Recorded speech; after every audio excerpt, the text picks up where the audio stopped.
Okay, so let us begin then. Good evening to all.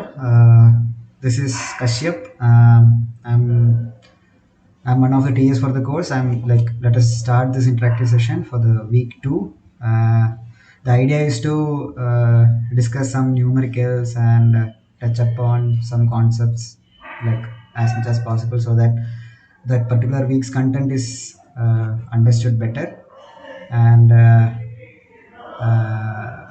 And I'm recording this video, and anyway it will be on YouTube. I hope you're getting the links and all to access it. And yeah, so let's dive into it straight. So okay, so the content discussed in week 2. Let's just have a small recap as usual. Uh, our instructor, he discussed about some field experiments, field tests, which are done on soil. The idea is like the whole idea, the aim of these tests are to subject the soil to some stresses or strains, and to record its response and arrive at some of arrive at many properties which are useful to us for designing the foundation, or like to find the stability, or to just arrive at different properties of the soil which are useful for us. So the idea is to get to arrive at these properties as fast as possible. So what happened was, while designing these tests, multiple rigorous experiments were conducted, and the data was analyzed, and many correlations were arrived at. So the idea is like we have different tests, like standard penetration test, cone penetration test, pressure meter test, dilatometer test, and vein shear test. All these tests have different correlations, whatever response we are getting from the soil, from which we can arrive at different properties of soil, which are very useful for us. So these correlations reduces the time for the design of our foundation. The week began with discussion of correction factors for SPT values. So whatever the SPT value we get from the soil, we need to correct it due to different reasons. We'll come to that. And the last week we discussed, our instructor discussed about the IS method, and this week he also discussed about the American standard for correction of SPT values. Also, cone penetration test and pressure meter tests and dilatometer tests, vein shear tests. All these tests were discussed, uh, like how to arrive at its different soil properties using the correlations.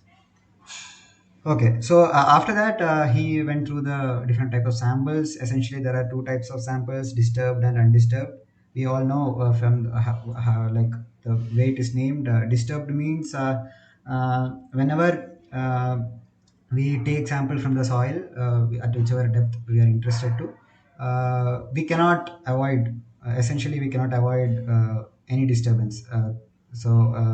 Ideally speaking, if we get undisturbed samples, it's well and good, but it's not possible. So we can arrive at two different types of samples. One is disturbed, and there are different laboratory tests which does not require undisturbed samples. Although undisturbed samples are superior, there are different tests. We'll come to that. And undisturbed samples are essential for a few tests for which we need that particular state of soil at that particular depth, whether it be pre-consolidation pressure or the void ratio at that field, water content at the field, and the stresses at the field. If we want those things as it is at the field, then we need undisturbed samples. But however, we need to remember that it's very hard to minimize the disturbance, and there are different procedures for that. And samplers. So essentially, we have two types of samplers: thick wall and thin walled. Thick walled is also called as split spoon sampler. So it's generally used in SPT tests. And thin wall sampler, I guess it's also called as Shelby sampler, or Shelby 2, I guess. Shelby 2. Okay. Now, after that, he touched upon geophysical exploration. There are different ways to explore, like without going into the soil by boring or drilling. We can also arrive at some properties of soil by propagating some waves, some causing some disturbances, or like how to causing some impulses on the soil layer. And the way of by sensing the waves at different spots on the soil surface or at different strata, we can arrive at the soil indirectly. So that is also a way of finding. This is a very popular technique, since we need not uh, heavy machineries are not much involved, and the data can be obtained faster. So this is also growing field. So we need to remember, as geotechnical engineers, we need to remember that this is relevant, very much relevant in field, whenever we go for geotechnical investigations. These things are very much relevant because this is the first step what we do in any construction project. We go to the field, we plan where to do the tests and field tests, and we arrive at the soil parameters using these tests and surveys. So, as a geotechnical engineer, you should remember the importance of this. Why is this relevant? So, so that it will be useful when you are actually in the field. Okay. So I have selected a few questions. Some are very simple, and let us hope like it'll add some meaning to the content. So feel free to interrupt. I would like this to be an interactive course, sorry, session, but I know the limitations. So let us start. Okay.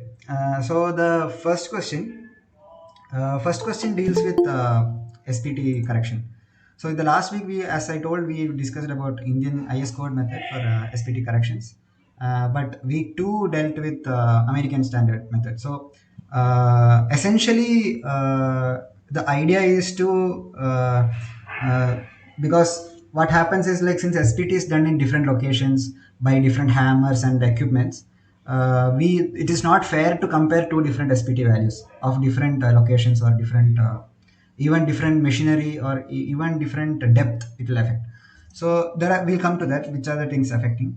But so it is very essential to have a standard for all these, and normalize all these SPT values to one particular value, so that we can use it for the correlation. So since the whole design of the foundation is dependent on this, we have to be very careful, so that we get a better SPT value, or SPT, or in the sense any field experiment values. So yeah, so yeah, according to American standards, we can generalize the equation by saying, correction for correcting SPT values, we can say N70 dash. This was already discussed in the class, but let us once again go through this. Eta 1, eta 2, eta 3, eta 4. So this Cn we have seen before. Cn was also in IS method. Cn is nothing but it takes care of the overburden pressure. Sorry, overburden, the correction for overburden pressure. So let us say correction for overburden. This was there in IS method, but the expression is given as Cn is equal to 95.76 by P naught dash raised to half, or square root. So here P naught, we are quite familiar, like the symbols used. V naught is nothing but effective overburden pressure at the depth we are interested in. So let us say effective overburden pressure in kPa. We have to be very careful about the units, since whenever it is an empirical equation. So this is empirical, and so it's kPa. So the other thing, n, we of course know, the second term you know, the the SPT value recorded at the field. And we have now four different uh, corrections for different factors. Let us say there are four different factors influencing our SPT values. So first one would be uh, correction for hammer efficiency.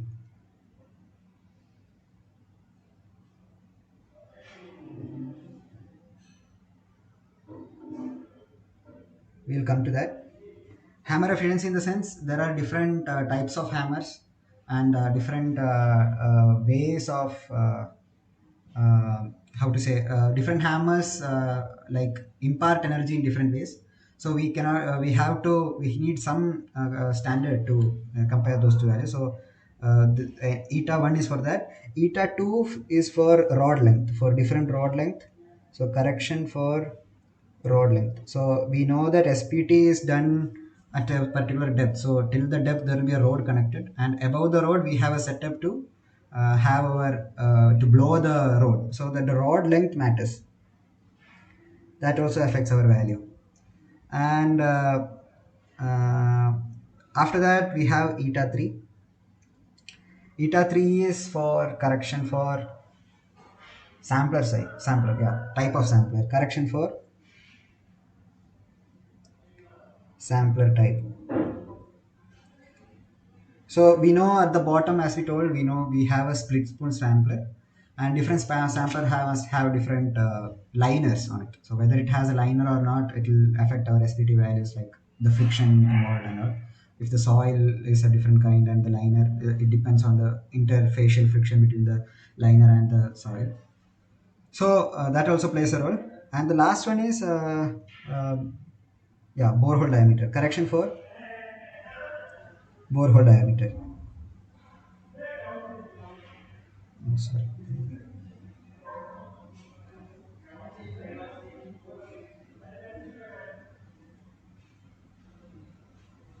The diameter of the borehole also affects. Of course, there are more factors which influence our SPT value, but these are the standard ones which we consider. Okay, so let us see the question once. In the question, it is mentioned that SPT is submerged performed in a submerged sand deposit, and the blow count is three blow counts are given, and we very well know like the three counts means in the sense we have 15 centimeters, 15 centimeter, 15 centimeter, like three sets of values, and we discard the first topmost 15 centimeter to avoid the disturbances caused during boring and drilling and all. We only consider the second and third layer, so that is 18 and 20. So we have the SPT value here, and we have ER, we'll come to that later. The road length is given, sampler is without a liner, and correction of borehole is directly given, that is our eta 4. Borehole diameter correction, that is directly given, we have submerged. Okay, the question is to consider the to find out the consistency. Okay, state of consistency of the soil. So we have sand deposit, so we have to judge whether it is loose, dense, or like, see, so at see the application of this. So we are trying to arrive at the consistency of the soil just from the SPT value. Okay, so for that, let us first find the N60. If I'm not wrong, to find the consistency of the soil, whether clay or sand, we need to find N60 without considering the overburden correction. So we'll neglect the overburden correction for the time being. Even if it is asked, you quite know like how to find the effective overburden pressure and can get the CN value. So to arrive at N60 without considering overburden pressure,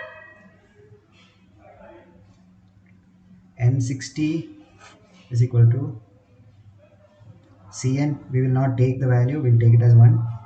N eta 1, eta 2, eta 3, eta 4. Okay. So first let's talk about eta 1. Eta 1, if you remember, it is nothing but which takes care of the energy of the hammer, like energy imparted by the hammer. So the equation is to find eta 1 is ER by ERB. Okay, so ER is nothing but the energy ratio, like the energy ratio of the particular test we are doing. So at the field we might have different SPT values which are associated with different ER. So depends on the hammer. If I have to use 200 SPTs, I cannot wait for the same hammer to do the whole 200. So the contractor or the investigator might be using different hammers. So ER value of each hammer might be different. So but for us we have already have this er value which is already given as 80. That is 80 divided by erb is the standard value. So as I told, for different hammers, though there are different energy ratios, we need to arrive at a particular standard energy ratio. So in this case, since we are writing n60, that means that our standard energy ratio we are aspiring is 60. So we are trying to arrive at all the spt, we are trying to convert all the spt values to the 60 energy. So this comes up to be 1.33. N, as we already, okay, I forgot to mention n. As we already told before, we need the last two values, that is 18 and 20. So our n value will be 38. Yeah, 38. Okay. The second one, the second correction, that involves the road length. The road length mentioned. So in the class, the slides, if you have gone through the week 2, you must remember that for different road lengths, the different n values were given. As our road length increases, our n2 value also increases, and the maximum is 1, I guess. So here we have 11 meter, and it is said that if L is greater than 10 meter, our eta 2 is 1. So here we have 11, so we can take eta as 1, eta 2 as 1. Eta 3 is liner, whether we have liner or not.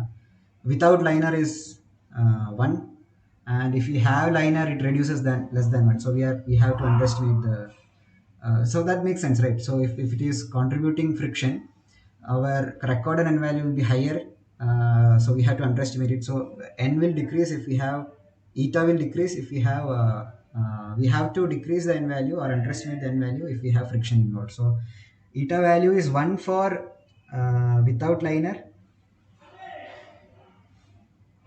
but it is smaller values like zero point 0.8 or zero point 0.6 for when we have liner. So that is also mentioned in the slide if I'm not wrong. So okay, so we have eta 2. So eta 4, as we told before, borehole diameter correction, as already mentioned in the question, 1.05. So eta 4 is 1.0. So it's quite straightforward, right? So our value is n60.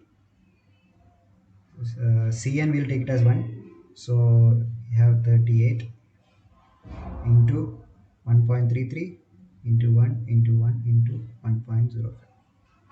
This turns out to be 53 point something, 53.07. Okay, so we always have to report a whole number value for spt. So, and we should never overestimate the strength of the soil, which can lead to a disaster at the end. So we'll always underestimate the strength of the soil, so we'll underestimate the n value of the soil. So we have to always report the lower, round it to the lower number, that is 53. In one of the slides in week 2 lectures, he had shown the correlation, like with our N60 as well as our consistency for granular soil. So we have 53, which is greater than 50, and we know that as the N value increases, our consistency becomes denser and denser. So this is our answer, very dense. So the answer of the question will be C. Okay. Let's move to the next one. Next one deals with vein shear test. Vein shear test is like one of the straightforward, like to imagine, in the sense we have a few veins, in a rectangular vein. Here I am assuming a rectangular vein. So in a plus shape, if you look from the top, and we are applying a torque after inserting into the soil, we are applying a torque so that it turns and it shears. So if you imagine this, when this vein is rotating, it is actually a cylindrical failure surface, if you say so. The idea is, so the derivation deals with this failure surface. So the of course the equation to be used is, so we have inserted the vein inside the soil, and we have applied a torque till it sheared. So the maximum torque we have recorded, So we can arrive at the undrained shear strength directly as T by pi d square h by 2 plus dq by 6. Okay, so this is the expression which can be theoretically derived from this failure surface, and there are obviously certain assumptions. This is suitable for clay, and we are assuming that horizontal, like in the sense, this is suitable for clay first of all. And if you can imagine, since it is a cylinder, we have two types of shear surfaces, shearing failure surfaces. That is, one, the curved surface at the side, which is and one at the top, two at the top and bottom. So actually, if our cohesion is not isotropic, same in same direction, we cannot use this. We have another general equation which is there in the textbooks. So, but here we'll assume that cu is same in both the directions. And okay, so the question is, we have, okay, so here in this equation we have two terms that I didn't talk about, d and h. And obviously the dimension of the vein comes to picture. So d is the diameter or the width of the veins, and h will be the height of the veins.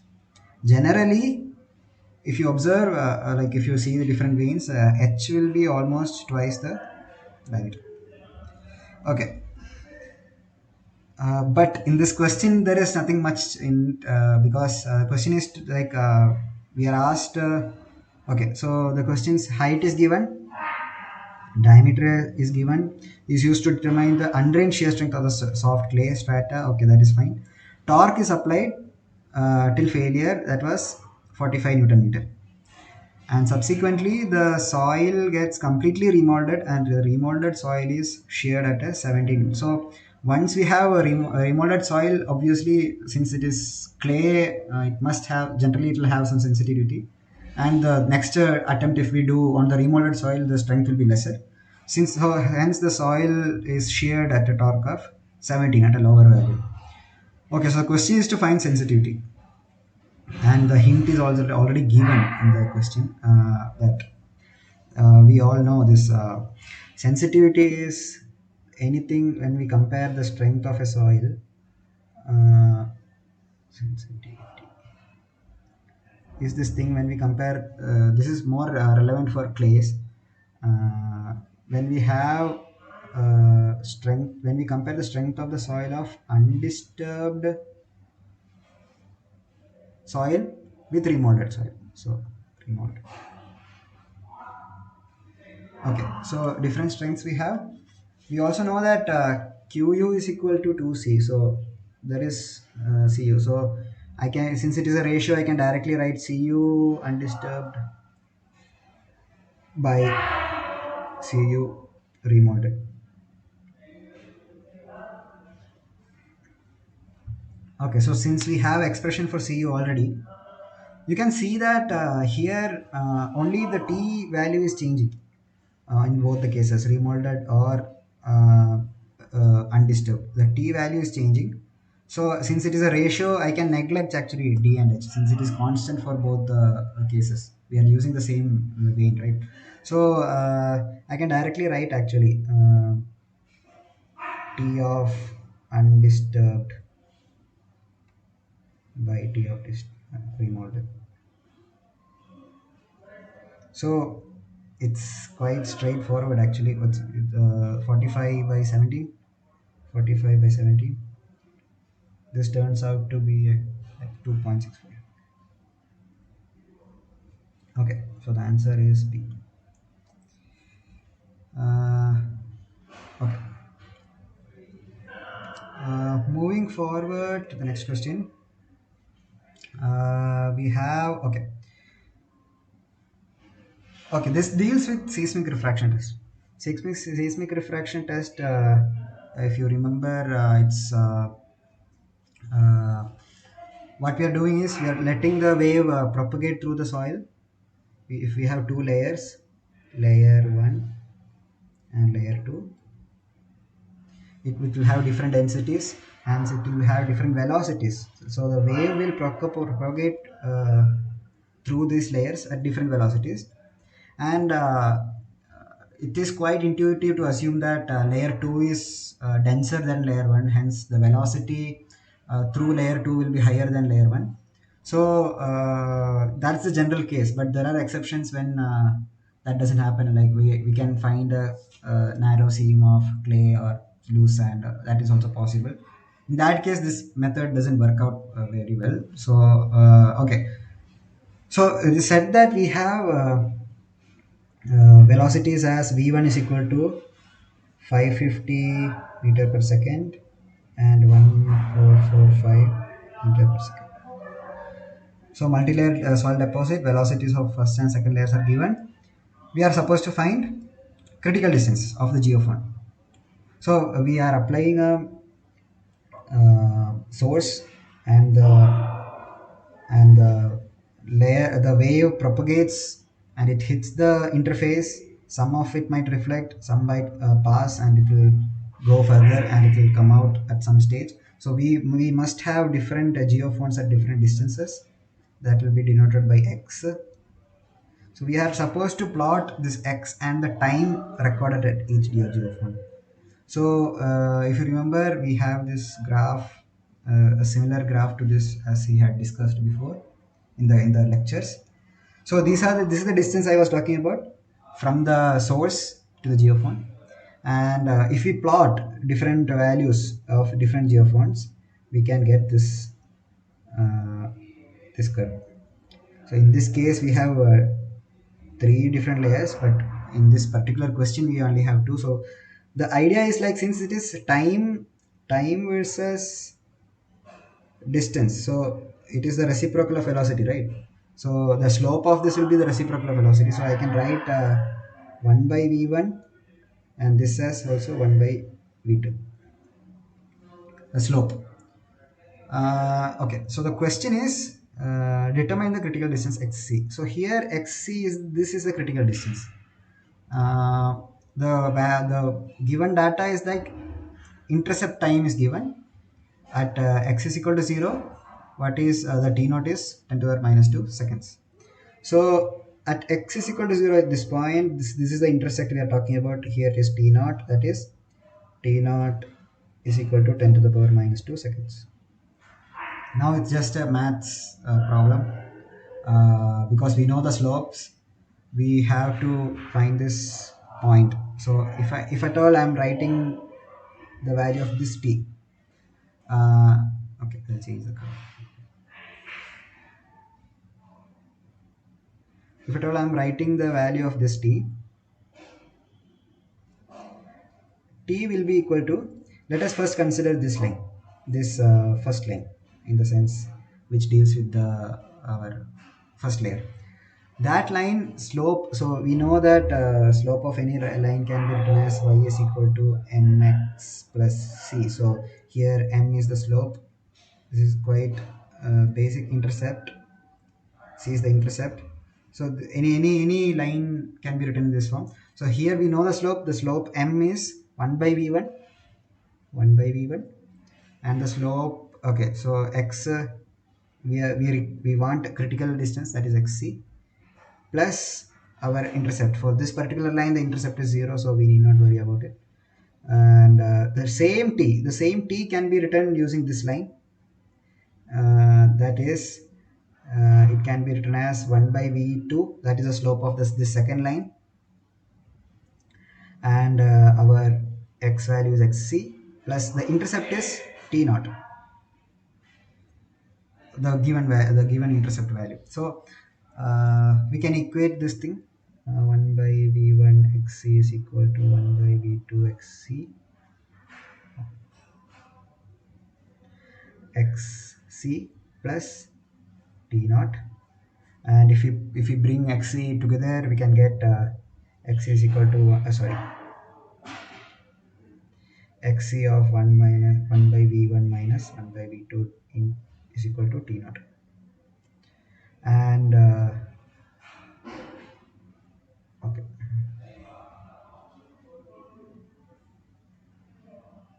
okay. So I can write it as xc is equal to t naught into the reciprocal of this. Okay, I'll just simplify this. V2 minus V1 by V1 V2. I can write this as this, and this will turn out to be xc is equal to t naught into V1 V2 by V2 minus V. So we have 10 to the power minus 2. V1 is 550, 550. V2 is 1445, and 1445 minus 550. If I'm not wrong, this turns out to be 8.88 8.88 meter. So do we have an option? We have an option nearer to that. Okay, so the answer is will be A. There are more exceptions. Excuse me. There are more relations involved in this concept, which we are using this xc and the velocities of different layers. We can also arrive at the depth of each layer. That is, if I'm not wrong, discussed in the lecture already. And yeah, so that's the thing. Now, moving on to the next question, we have this is a dilatometer test. Okay, so here let us read the question first. Dilatometer was contested on a clay deposit. Groundwater table was located at the depth of 1.5. Okay, so uh, let's just draw this figure here so that it's clear. So we have a ground layer surface, and at a depth of 1.5 meter, we have a groundwater table, and at a depth of 8 meter below the ground level, the contact pressure is P naught. Since this contact pressure we are talking about is with respect to the dilatometer. So at the depth of 8 meter from the ground, we are doing the test, and we have the contact pressure as 250 kilonewton. We'll see what this contact pressure is, and we are supposed to determine the k naught value. Okay, the densities are given as so the density gamma sat is 20 kilonewton per meter cube. Gamma bulk above the water table is 17 kilonewton per meter cube. Water we can assume at 10. Okay, Poisson's ratio is given. Fine. We are supposed to find k naught. Okay, so first before that, let us just see what dilatometer test is like. Just briefly, just to see the thing is like we are inserting this particular blade into the soil directly without a borehole, and once it reaches the depth that we are interested in, we can there is a membrane at the middle of this plate dilatometer. So this membrane, there is a cap. There is a inside this membrane. There is a provision to fill air so that it bulges out. So what we do is first, when it is inserted, we'll inflate the membrane in such a way that it is just at the same level as the blade it is. So we can measure the just the pressure that is applied by the soil on this membrane. So that will be our P naught that we were talking about, contact pressure before. This will be the P naught. And the second step is in this one is like we again inflate the this membrane to a length of 1.1 mm. Then we also record the pressure that is applied by the soil. From these two pressure values, we are trying to get some correlations to arrive at the soil properties. That is a basic idea. Okay, so let us see what are the relations we have. First of all, the one relation that we have is uh, KD. KD is nothing but lateral stress index This is just a term for this particular test we used in this particular text. KD is given as P naught. We already know what is P naught. P naught minus U naught by sigma V dash. Okay. So what is U naught? U naught is our pore water pressure.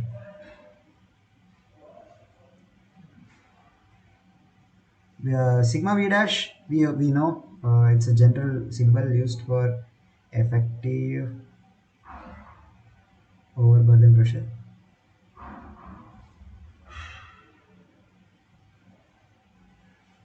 Okay, so what is U naught?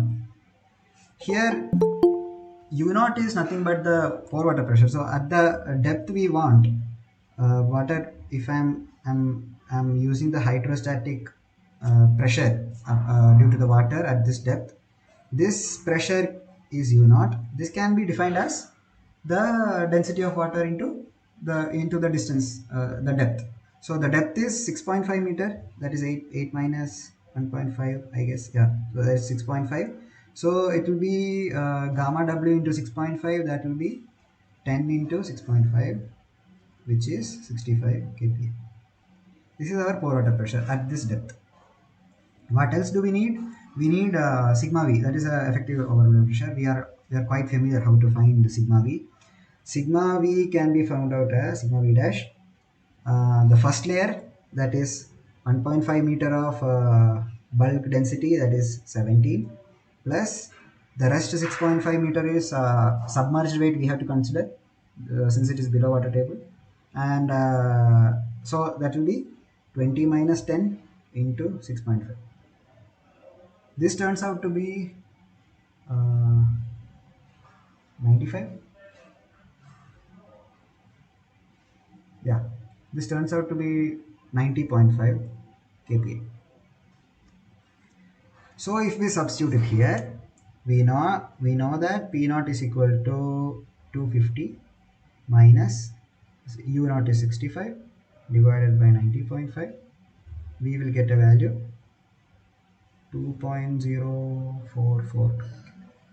So we have KD, lateral index. This actually makes sense because this lateral stress index is in a way the ratio of um, the lateral pressure divided by the vertical pressure. So lateral pressure, it's not fair to consider this pore water pressure since we are dealing with effective stresses. So since that's why we are subtracting the pore water pressure here, because the P naught value is the total pressure experienced by the dilatometer. So we are subtracting the pore water pressure and divided by effective stress. So it's a ratio of horizontal pressure by overburden pressure. Sorry, the vertical pressure. Effective, both effective. Okay, so but to arrive at coefficient of lateral earth pressure, coefficient of lateral earth pressure.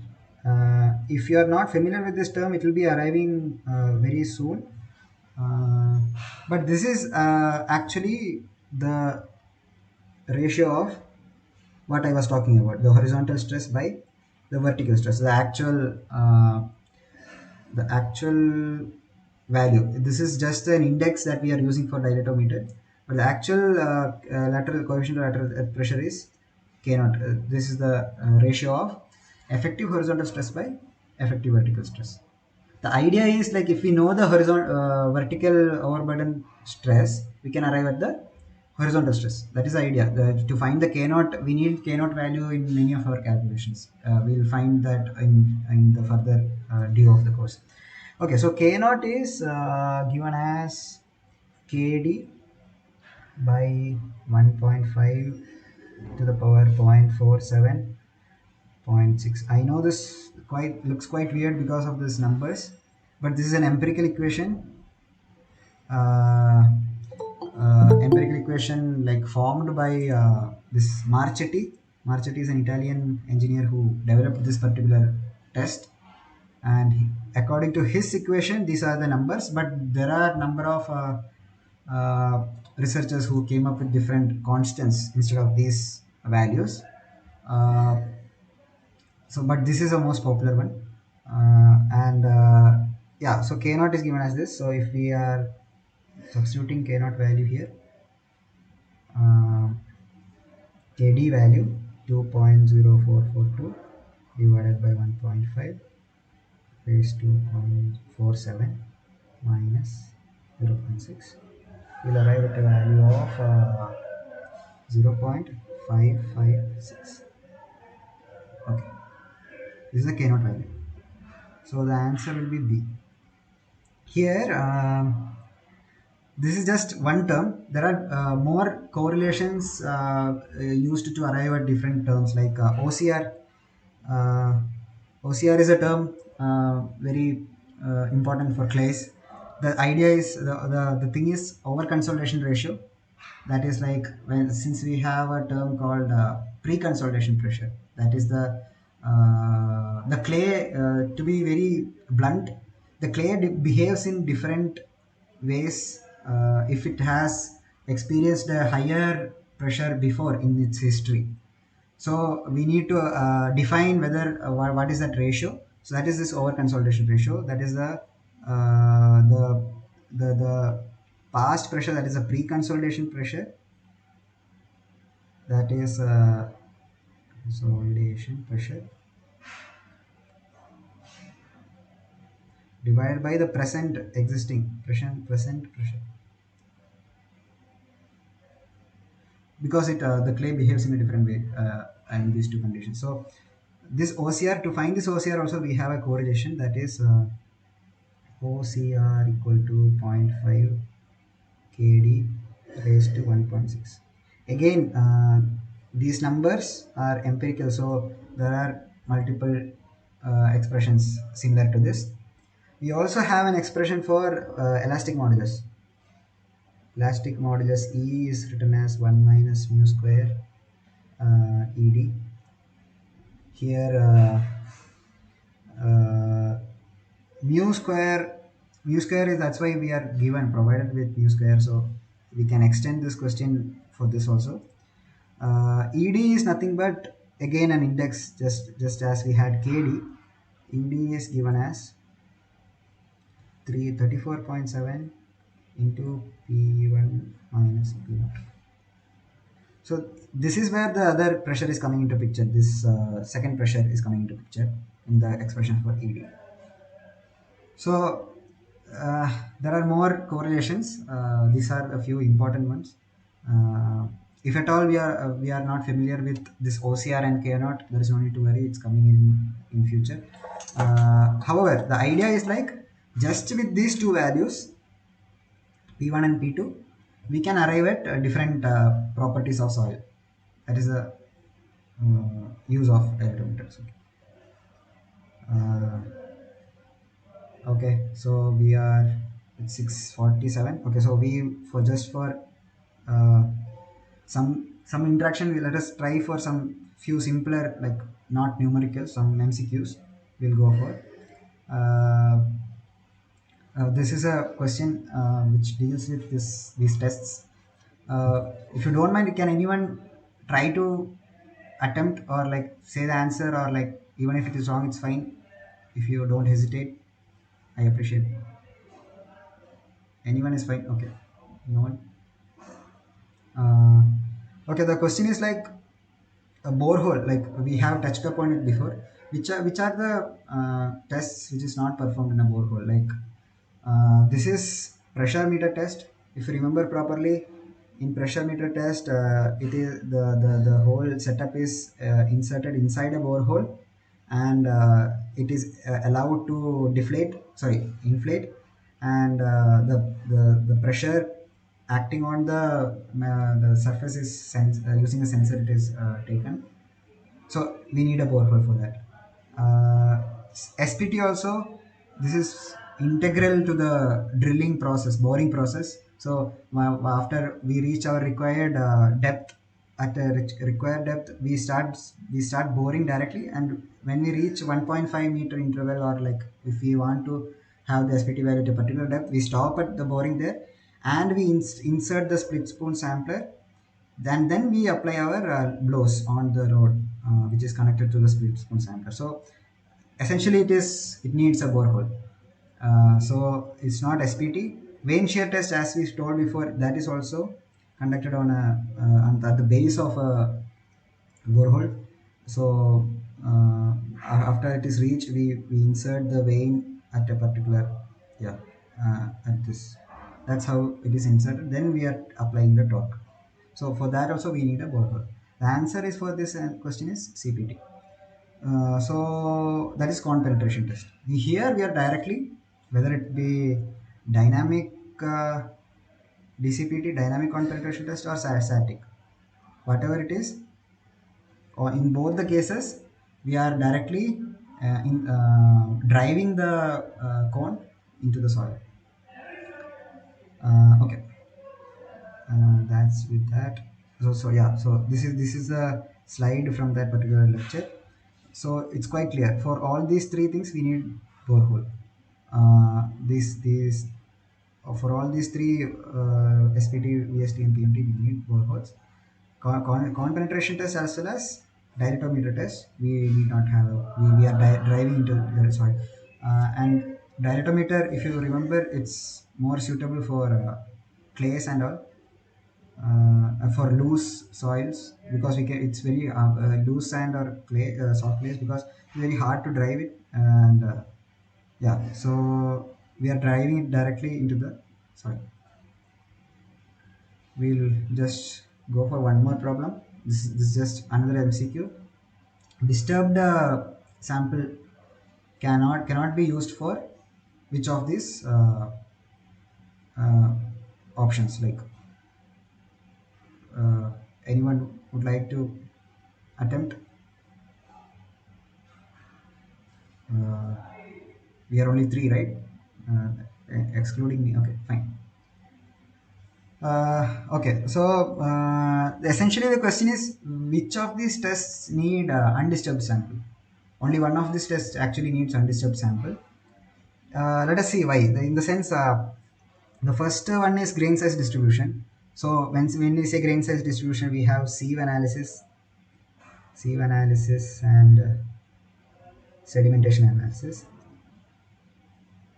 Sieve analysis is for coarse fraction of the soil.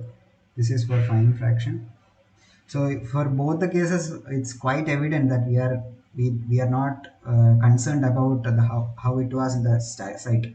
Basically, that's what we have to see in this question. Whether we are whether we have to be concerned about how the soil state was at the site. So grain size distribution doesn't matter as long as it is representative. It doesn't matter whether it is disturbed or undisturbed. So that's that. We are sieving for sieve analysis, we are sieving it in a shaker. So sedimentation, we are using hydrometer or pipette test. Uh, Sorry, not pipette, pipette, I guess.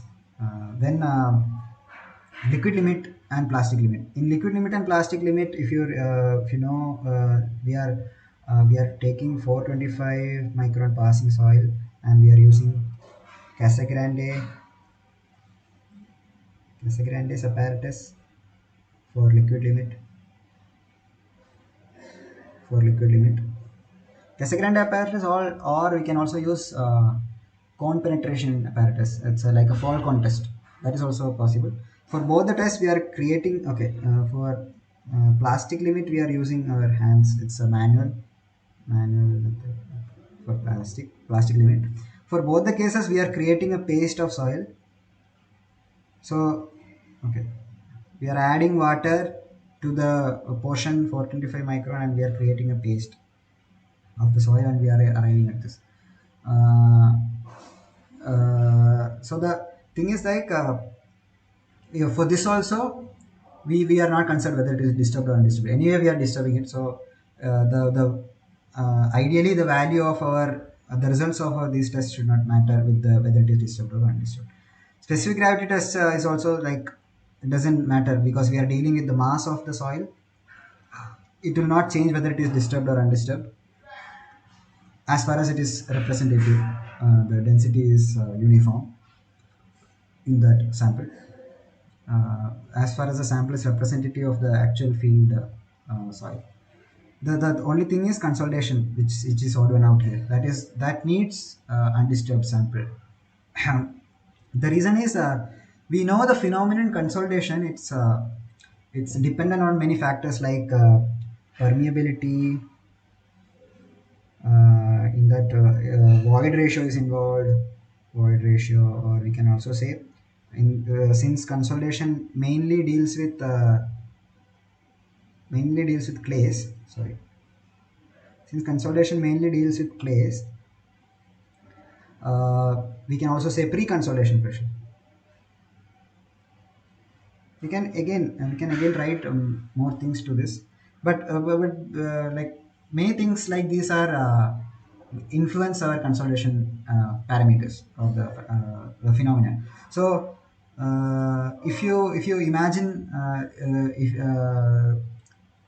if you are disturbing the soil from the site, all these factors are in a way disturbed. Even water content, if you are the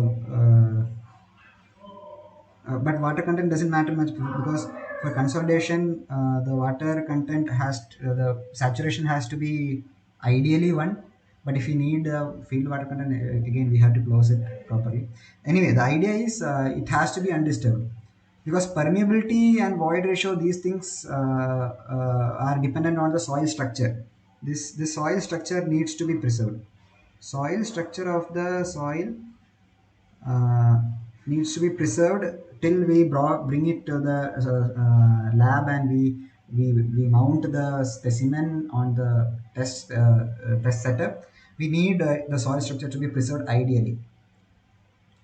So the permeability void ratio, pre-consolidation pressure can also be altered if we are not properly taking care when we are transporting and sampling and installing.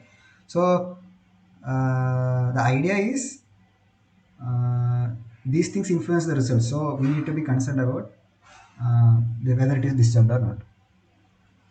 However, it is very hard to get undisturbed sample from site, and uh, we need to take different measures for that as to minimize as much as possible. We can only expect it to be minimized to the minimum, so as much as less possible. uh, Apart from that, yeah, there are other tests also we can think of, like for example permeability test. We can do it on the soil specimen undisturbed sample. If we are doing it is well and good, especially when we need uh, in different directions, horizontal permeability and vertical permeability. And we can also think of triaxial tests, also any shear tests, any shear strength tests, direct shear test, or whatever, whichever is dealing with the shear strength. Again, if it is influenced by the soil structure, we need to preserve it.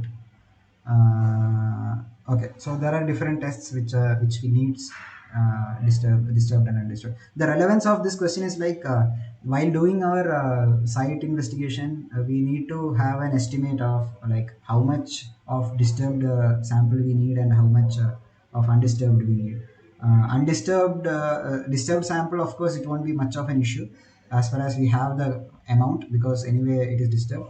But undisturbed, we need to take care because it will be limited, and even in the lab we will have to take care of it because we'll have limited volume of soil to work with. So that's why it is relevant. Yeah, so we can stop at this. Maybe I could have added one more problem, but I'll try to add more problems and numericals. I hope things are clear, and the time is well spent. And if you have any doubts, it would have been better if you are on the spot, if you are interrupting me, because uh, uh, that adds to the value of these discussions. Anyway, you can post your doubts in discussion forum. As far as it is related to these things, we will respond. There are other TAs also, and next session will be on 13th by Shivshankar Nandi, my fellow TA, at 6 to 7, and mine will be on 15th. Uh, yeah, okay, that's it. Thanks for joining. We'll see you in the next week. Thanks. Yeah, feel free to log out if you don't have any questions. Thank you, sir.